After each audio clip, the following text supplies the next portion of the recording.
Ya, baik. Assalamualaikum warahmatullahi wabarakatuh. Perkenalkan, kami dari kelompok 10 yang beranggotakan 5 orang. Yang pertama itu Muhammad Syukur, yang kedua itu Muhammad Hamdi, yang ketiga itu Firman Saputra, yang keempat itu Rifki Ramadhani, yang kelima itu Iksan Kamil Hafid. Saya Firman Saputra bertindak sebagai moderator. Yang keempat teman saya itu yang bakalan menjelaskan tentang apa sih koordinasi isolasi.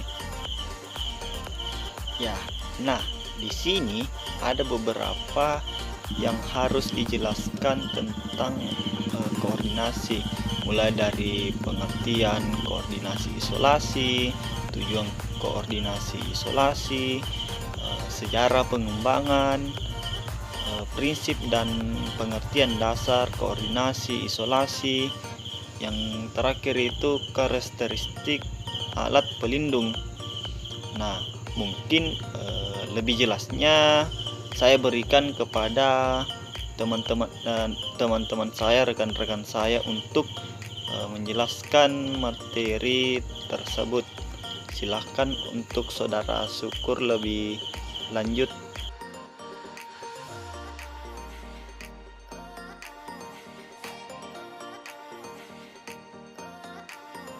Assalamualaikum warahmatullahi wabarakatuh. Perkenalkan, nama saya Muhammad Syukur, perwakilan dari kelompok 10 ingin menyampaikan materi pada bagian A, yaitu koordinasi isolasi.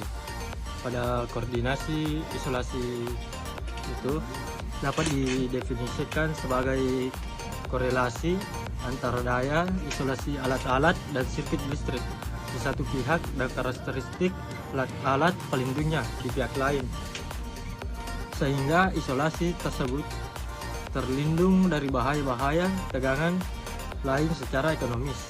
Yang kedua itu ada koordinasi isolasi, korelasi antara daya isolasi dan alat-alat dan rangkaian listrik dengan karakteristik alat-alat pelindungnya, sehingga isolasi terlindung dari bahaya tegangan lebih secara ekonomis.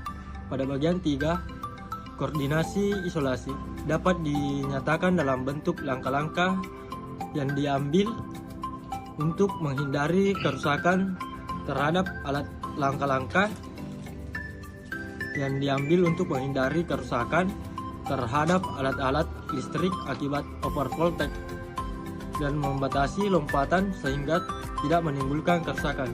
Sekian dari saya. Wassalamualaikum warahmatullahi wabarakatuh. Assalamualaikum warahmatullahi wabarakatuh. Saya akan melanjutkan materi, yaitu sejarah perkembangan. Sebelum Perang Dunia Pertama, satu koordinasi isolasi mendapat perhatian sedikit sekali dan sukar dapat dilaksanakan karena tidak adanya data pokok yang diperlukan. Sedikit sekali diketahui mengenai karakteristik petir dan saluran transmisi dan pengaruhnya pada peralatan tenaga. Lebih kurang lagi pengetahuan pada insinyur mengenai daya isolasi peralatan itu sendiri terhadap petir dan karakteristik alat pelindung, terutama arrester petir, serta penerapannya belum benar-benar dimengerti. Akibatnya ialah bahwa cara mengisolasi dengan cara mencoba rule of thumb, sehingga ada bagian-bagian yang isolasinya kurang, sedangkan ada bagian-bagian yang isolasinya berkelebihan. Penemuan tenaga impuls standar dan pengujian trafo untuk menentukan daya impulsnya. Yang pertama, karakteristik alat-alat pelindung terutama arrester dari hasil-hasil pengujian di lapangan. Searus petir besar dan kecepatannya naik.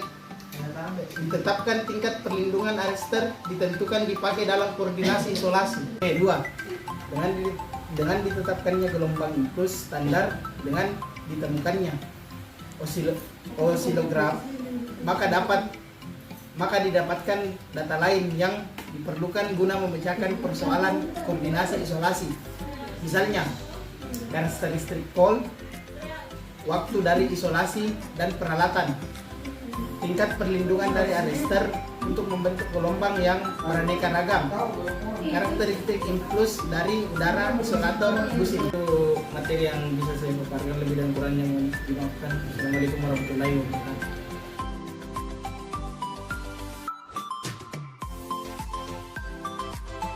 Baiklah, saya akan melanjutkan materi bagian C, yaitu prinsip dan pengertian dasar. Rasionalisasi daripada daya isolasi suatu sistem dan implementasi daripada koordinasi isolasi menyangkut prinsip-prinsip tertentu yang di dalam praktiknya berupa aturan-aturan sebagai berikut. Yang pertama, arrester petir atau lightning arrester dipakai sebagai alat pelindung pokok. Kedua, tegangan sistem mempunyai 3 harga. 3. Tegangan nominal, tegangan dasar, dan tegangan maksimum. Yang keempat, ada 2 macam sistem yang neutronnya diisolasikan, isolated neutral system, dan yang dibumikan secara efektif. Pada kedua sistem ini, tegangan transmisi maksimumnya dapat mencapai 105% dari tegangan dasar. Materi selanjutnya akan dibawakan oleh Saudara Iksan.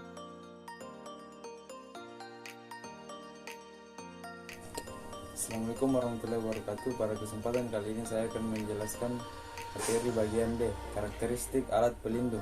Alat pelindung berfungsi melindungi peralatan tenaga listrik dengan cara membatasi surya atau surge, tenaga yang lebih yang datang dan mengalirkannya ke tanah. Berhubungan dengan fungsinya itu, ia harus dapat menahan tegangan sistem untuk waktu yang tak terbatas dan harus dapat melakukan surya arus dengan tak merusaknya. Kecuali itu, sebuah alat pelindung yang baik mempunyai protect rasio yang tinggi, yaitu perbandingan antara tegangan surya maksimum yang diperbolehkan pada waktu pelepasan dan tegangan sistem maksimum yang dapat ditahan sesudah pelepasan discharge terjadi. Terima kasih. Nah, itulah beberapa penjelasan tentang koordinasi isolasi. Dan di sini ada kesimpulan. Yang pertama itu koordinasi isolasi, korelasi antara daya isolasi alat-alat dan rangkaian listrik dengan karakteristik alat-alat pelindungnya, sehingga isolasi terlindungi dari bahaya tegangan lebih secara ekonomis. Yang kedua itu dapat disusun suatu sistem pengamannya terkoordinasi. Tegangan operasi proteksi harus lebih kecil dari tegangan tembus isolasi. Mungkin sekian dari materi yang kami bawakan. Lebih dan kurangnya mohon dimaafkan. Assalamualaikum warahmatullahi wabarakatuh.